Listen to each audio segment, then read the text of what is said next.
Para saudara-saudara hadirin kaum muslim yang mulia, tidak bisa kita pungkiri bahwa seluruh manusia yang hidup di dunia ini mempunyai masalah. Orang miskin punya masalah, orang kaya pun punya masalah juga. Orang yang tidak punya uang masalah, orang yang banyak uangnya pun masalah juga. Orang yang tinggal di kampung masalah, orang yang tinggal di kota-kota besar juga bermasalah juga. Orang yang tinggal di negeri yang miskin bermasalah, tapi orang yang tinggal di negeri-negeri yang kaya juga bermasalah. Jadi rakyat biasa masalah, jadi pejabat penguasa juga masalah. Kalau dalam ketentaraan, kopral bermasalah, jenderal pun bermasalah juga. Tidak bisa dipungkiri. Orang yang belum kawin punya masalah, yang sudah kawin pun masalah juga. Yang belum punya anak masalah, yang sudah punya anak banyak pun masalah juga. Yang tinggal di gubuk bermasalah, tapi yang tinggal di rumah-rumah mewah juga bermasalah juga. Allah Subhanahu wa taala mengutus Rasulullah sallallahu alaihi wasallam untuk menyelesaikan segala masalah manusia. Masalah manusia dunia maupun masalah di akhirat. Apa yang dibawa oleh Rasulullah untuk menyelesaikan masalah manusia bukan membawa kekuasaan, bukan bawa jabatan, bukan bawa harta kekayaan, tapi yang dibawa oleh Nabi adalah agama. Jadi agama ini diturunkan oleh Allah untuk menyelesaikan masalah-masalah manusia. Siapa yang mau mengamalkan agama, mentaati Allah, ikut cara Rasul, masalahnya akan diselesaikan oleh Allah Subhanahu wa taala. Orang miskin kalau mau selesai masalahnya, tidak perlu jadi kaya. Sebab jadi orang kaya belum tentu selesai masalah. Tapi kalau orang miskin ikut agama, amalkan agama, pasti diselesaikan oleh Allah masalahnya. Setiap kita ingin kepada kehidupan yang baik, keadaan yang baik. Ini akan tercapai dengan agama. Allah Subhanahu wa taala berfirman dalam Al-Qur'an, "Man 'amila shalihan min dzakarin aw unsa wa huwa mu'min, fala yuhyiyannahu hayatan thayyibah." Barang siapa yang beramal soleh, yaitu taat kepada Allah dengan cara Rasul, baik laki-laki maupun perempuan, dan dia beriman, kami akan berikan kepadanya kehidupan yang baik. Kehidupan yang baik akan datang kepada kita bukan dengan harta, bukan dengan kekayaan, bukan dengan kemewahan, tapi dengan agama. Kalau kita amalkan agama dalam kehidupan kita ini, semua masalah kita diselesaikan oleh Allah Subhanahu wa taala. Begitu juga kehidupan kita bermasyarakat, bernegara. Kalau ingin masalah-masalah selesai dari masalah masyarakat, masalah kenegaraan dan sebagainya, agama juga. Allah berfirman dalam Al-Qur'an, "Walau anna ahlal qura amanu wa taqaw la fatahna 'alaihim barakatin minas sama'i wal ardh." Andai kata penduduk suatu negeri itu iman dan takwa kepada Allah, kami akan bukakan kepadanya pintu keberkahan daripada langit dan bumi. Kemakmuran, kesejahteraan, keamanan akan tercipta dengan agama, dengan taat kepada Allah Subhanahu wa taala.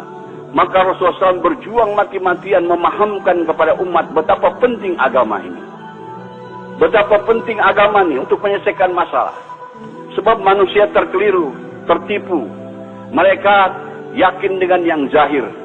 Disangkanya dengan berharta, dengan berkekayaan, dengan berjabatan, dengan pangkat, kehidupan akan nyaman. Tidak, hadirnya mulia. Fir'aun kaya raya, jabatannya tinggi, tapi tidak taat kepada Allah, bermasalah kehidupannya.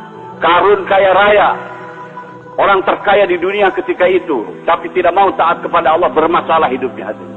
Namrud juga raja dunia, dia tidak taat kepada Allah, bermasalah kehidupannya. Semua masalah-masalah datang kepada kita dari dia taat kepada Allah Subhanahu wa taala. Bukan karena pendapatan kecil, bukan karena miskin, bukan. Yang menyusahkan kehidupan kita ini adalah dosa-dosa kita sendiri. Hadirin, di Jakarta ada ungkapan kata gubuk derita. Maksudnya karena tinggal di gubuk hidup menderita. Sebetulnya yang bikin menderita bukan gubuknya, tapi dosa-dosanya hadirnya.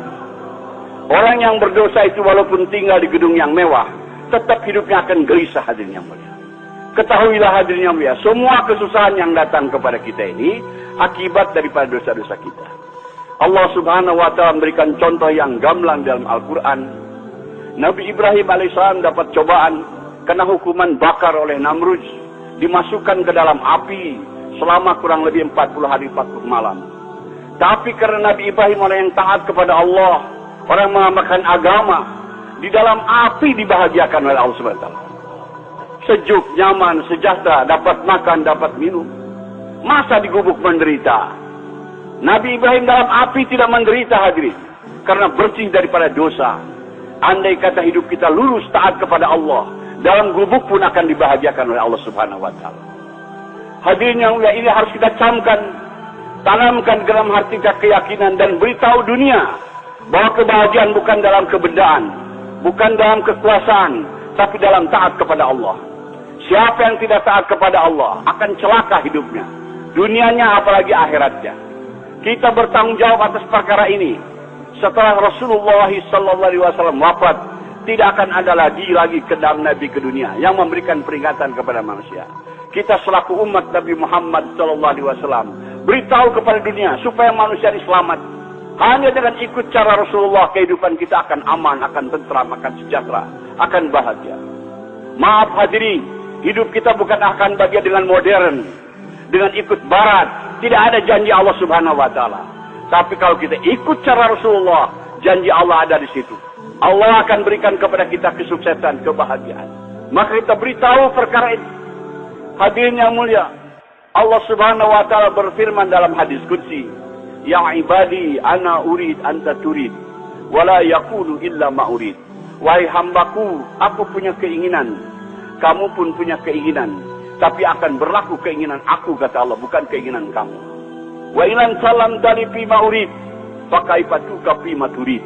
Kalau kamu tunaikan keinginan-keinginan aku, maka aku akan tunaikan segala keinginan.